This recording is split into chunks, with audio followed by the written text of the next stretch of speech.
you describe a game where like some of the last characters to release and get the fewest balance patches were like they're each Steven their own Aegis. generation. Yeah. Oh, Sonic series. Okay. Okay, solid choice. Okay.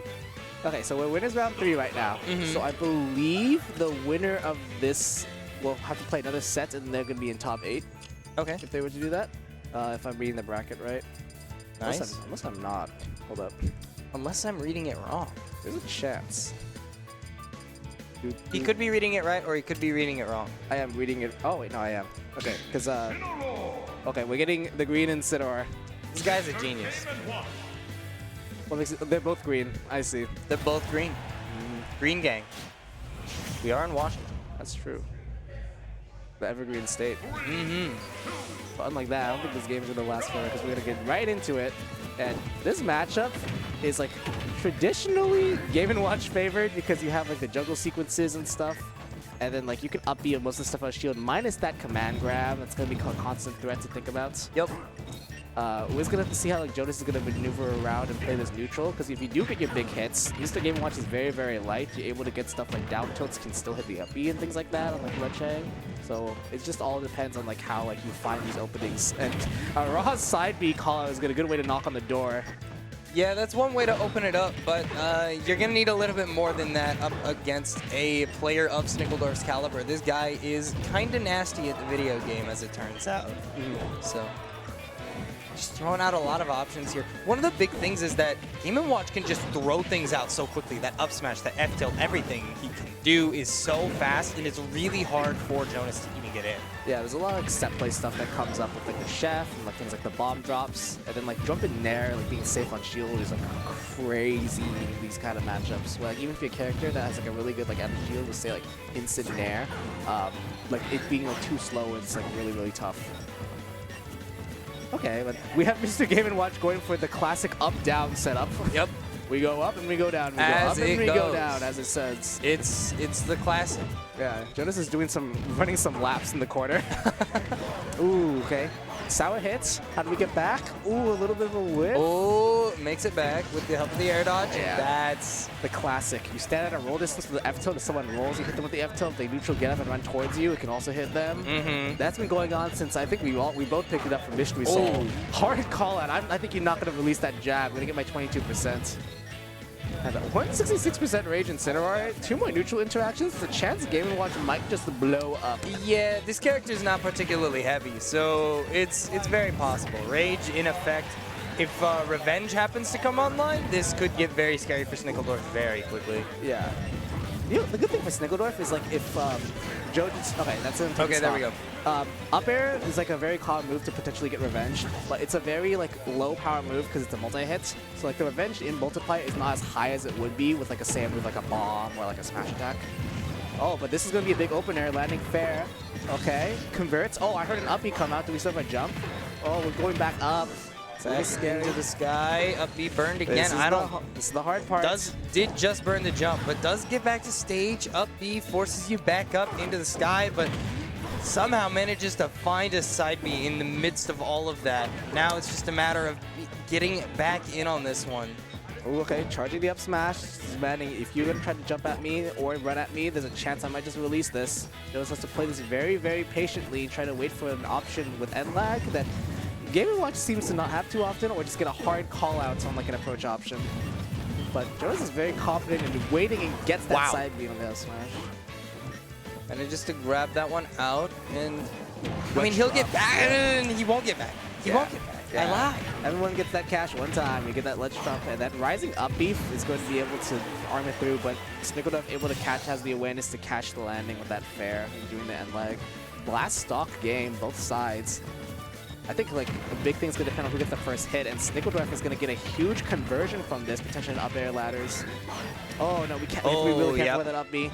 That's a crazy good momentum setter here for Snickeldorf here. Yeah. Just so few opportunities are being provided to JoJo. He just can't get in on this Game & Watch easily at all. But eventually does find one grab, not able to convert a whole lot of damage, but still manages to get that command grab in.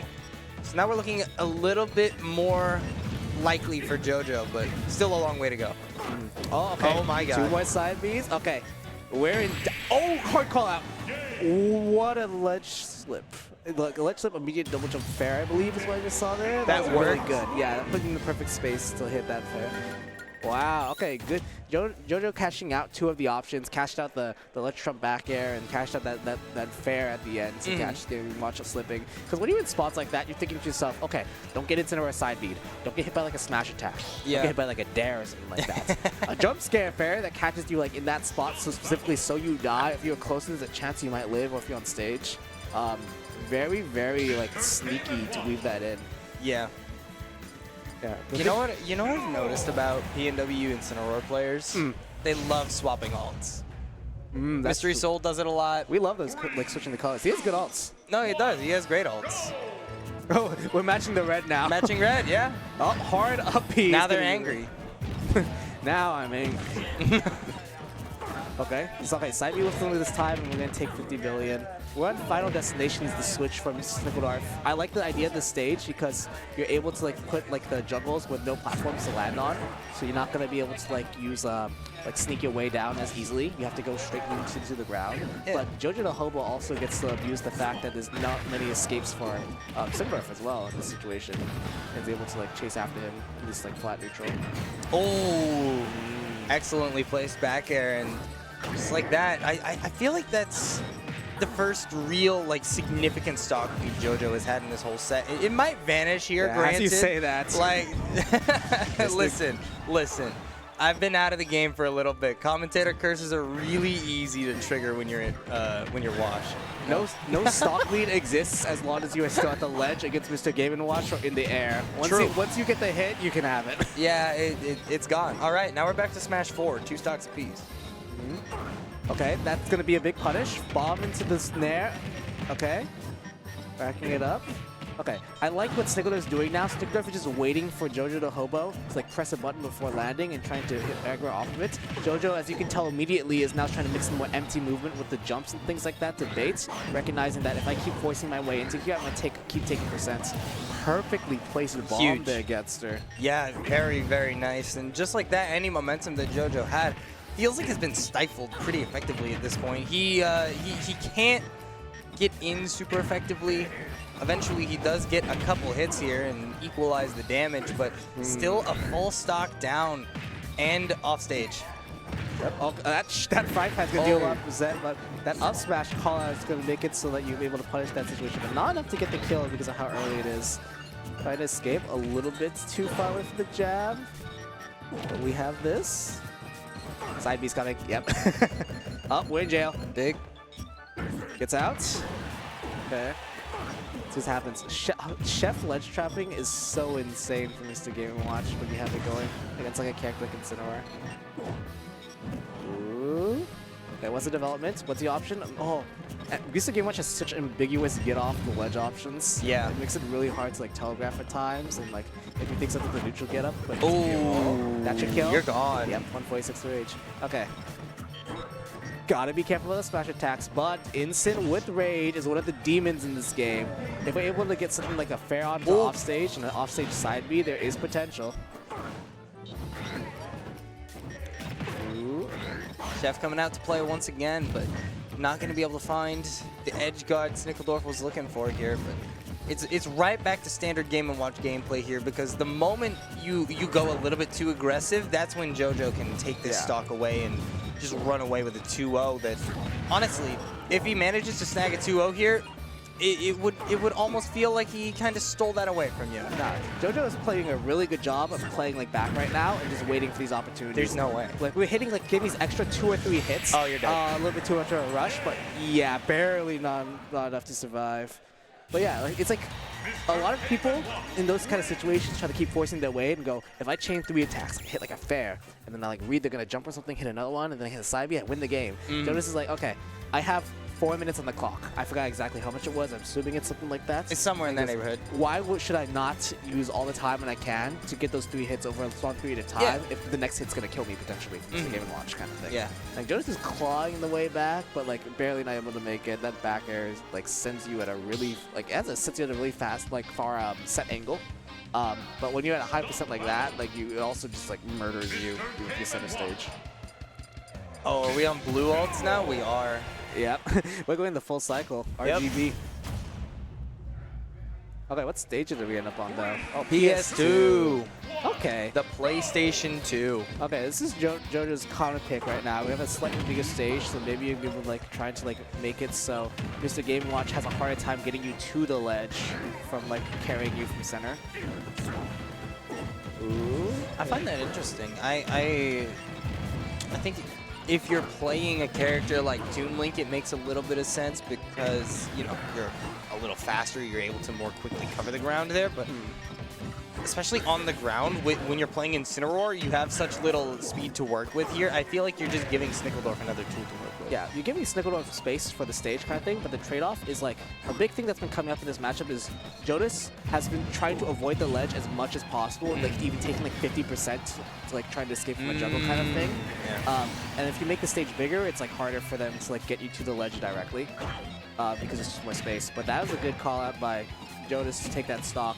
Snickeldorf now on the back foot for it. Feels like, is this the first time he said he's in the back foot? No, he lost the early stock lead in game 2. Oh, that's true. Was still able to bring it back though. So Yeah. I mean, you can't count this guy out. I mean, he's a phenomenal player. Okay, let's see. Back air is gonna call escaping to the platform. Yeah, we're trying to go high again, dodging dodging that ledge. But these grabs, is just like they're not killing, but like what they're doing is they're just saying the conditioning and making Jonas feels like he has his options restricted, and maybe that might lead to a potential fair or like a back air coming up. Jonas is hurting pretty bad right now, 164. But I mean, we brought it up a billion times already in this set. But I mean, Instant with Rage. Instant with Rage, Alolan Whip, Revenge on the tables, Smash Attack calls. Like if he could calls out like a Nair in or something like that, it could be huge. Potential big moves to be made here for JoJoDaHoBo, but Okay, there's a lot of tension at the moment, but Jonas just gives up the stage and just like resets the situation to make sure he doesn't die. he just has to play this as patient as he can here. Yeah, both these players taking their time right now, recognizing that any percent that happens on something right now, one's going to take a stop, one's going to make it so the extent. But yeah, that was a good bomb. We'll take it. Yeah. Very well placed, and now going into this second stock for both players here. JoJo cannot afford to be nearly as passive as he was on that last one, but I mean, he loses the damage lead almost immediately. We're trading it back and forth once again, up to 84% now on this Incineroar. Yeah, It's not looking great. Yeah, a bad dash attack in the neutral trying to force your way in has led to like 60%, but we're able to get a retaliation that side B. So there is some opportunities for JoJoDaHoBo to reconcile that situation and like try to find an opening. But right now we're just running laps on the stage, getting exclusively kits with these burst options side Bs, catching like the end lag of the fans, like ducking between them. It's like a very, very precise bullet hell that's happening. Chefing out. Yeah, I haven't seen much revenge, which I think is interesting, because a lot of like Game & Watch's like moves, if someone tries to revenge it, they can still punch in between. But yeah, that cycle is close. Oh, no smash attack. That was a potential stock. Oh. Yeah, I mean, just beautiful evasive play from that, in that entire sequence from Snickeldorf.